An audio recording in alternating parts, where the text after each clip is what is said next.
Salut à toutes et à tous, Marty Japan pour un tout nouveau déballage. Et bien aujourd'hui les amis, nous allons nous pencher sur une licence ultra populaire, ultra connue, ultra convoitée de plus en plus au Japon. Comme en Occident on parle de My Hero Academia, Boku no Hero Academia, le nom japonais. Et vous avez sous les yeux la Grandista. Mais Marty, pourquoi tu as acheté la Grandista alors que bon tu connais pas la licence? Eh bien les amis, il faut savoir que ce n'est pas ma figurine. Voilà, il y a la petite famille qui a débarqué au Japon et du coup bah, ça se fait plaisir. Et alors moi je passe derrière et j'en profite pour faire des déballages et de découvrir avec vous ce personnage là du jour, à savoir Midoriya. Franchement ça a l'air classe, ça a l'air propre, ça a l'air cool. Alors My Hero Academia, c'est une licence que j'aimerais me pencher franchement, parce que en dehors de ma famille j'ai aussi mes amis, quasiment tout mon entourage me dit: Marty, faut que tu regardes. Marty, ça défonce. Marty, lis le manga parce que moi je suis plus papier que animé. Faut vraiment que tu te penches dessus et un jour, promis, je m'y pencherai. Surtout qu'au Japon, ça monte de plus en plus. C'est de plus en plus convoité. Donc j'avoue que ça me titille un peu tout ça. Bref, on passe au gros plan. Ce joujou là, Grandista, est sorti au printemps au Japon, printemps 2019 et dans les game centers japonais. Il n'y a pas de prix, vous le savez, principalement ce sont des figurines, ce genre de produits. Ce sont des produits destinés aux UFO catchers. Vous mettez des pièces dans les machines avec les pinces, vous essayez de la choper, etc.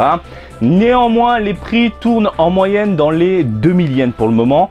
Il faut savoir qu'on peut la trouver moins chère, il faut savoir qu'on peut la trouver plus chère, ça dépend des revendeurs particuliers, mais en moyenne ça vaut à peu près 2000 yens, c'est de la Grandista tout simplement. Alors, nous avons donc une boîte très classique, très Grandista dans l'ensemble. On a notre héros exhibé comme ça sur la boîte avec un fond vert très classe, un peu dans l'esprit et bien de My Hero Academia, je trouve. C'est assez coloré, c'est assez sympathique. Néanmoins, est-ce que le joujou en vaut la chandelle? On va voir ça tout de suite.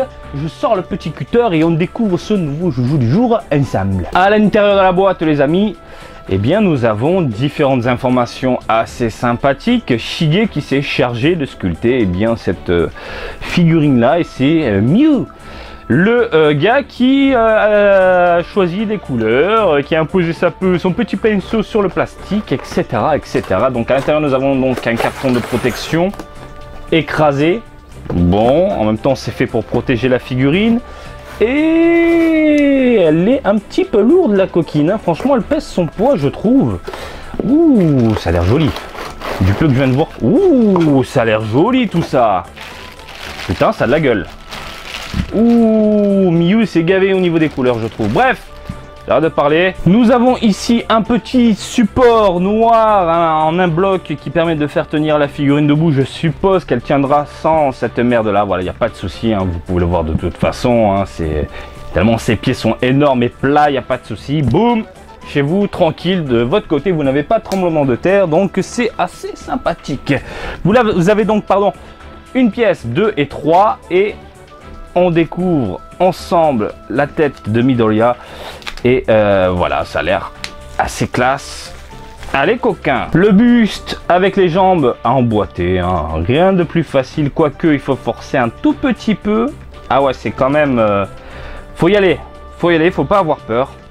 Et nous avons la bête sous les yeux et je vous dis, elle est terrible. Elle est terrible.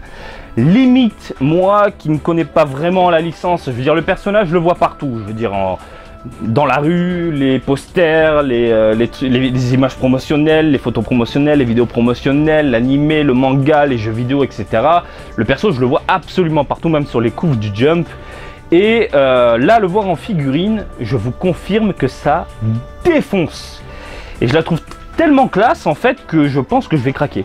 Voilà, je vais la prendre, je pense. Je veux dire, le rendu est assez vénère. Putain, c'est super propre. Alors, on va se pencher en douceur et pour commencer sur la modélisation du personnage qui est vraiment très bien. On a de belles proportions, une bonne petite tête bien proportionnée au reste du corps.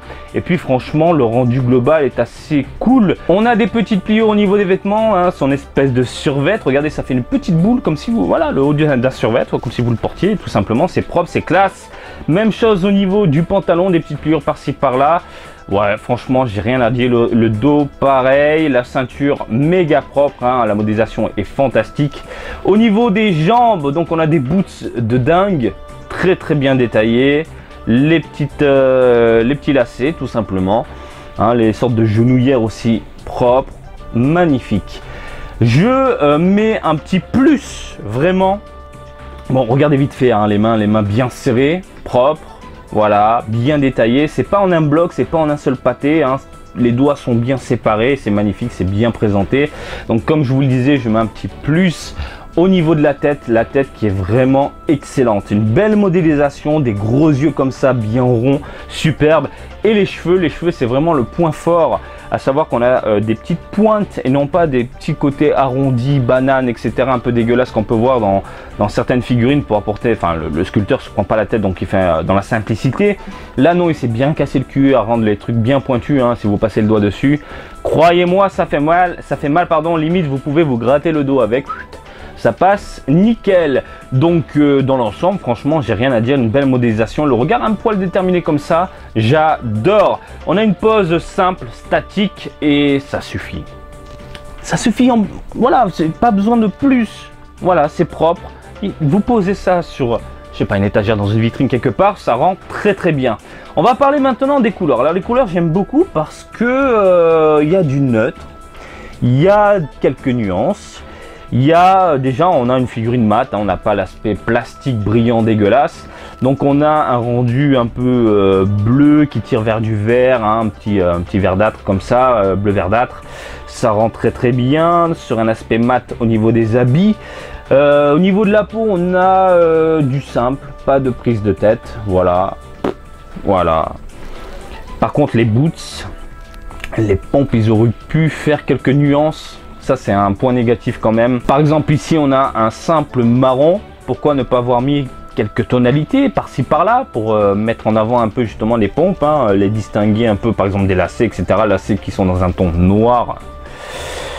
Ouais, c'est pas la joie au niveau des pompes, mais le reste des couleurs ça passe extrêmement bien. Surtout, et encore une fois, on met un plus sur les cheveux. Alors les cheveux, il s'est cassé le cul parce que au-dessus, au niveau des pointes, on a un petit vert sympathique, un dark green, hein, voilà.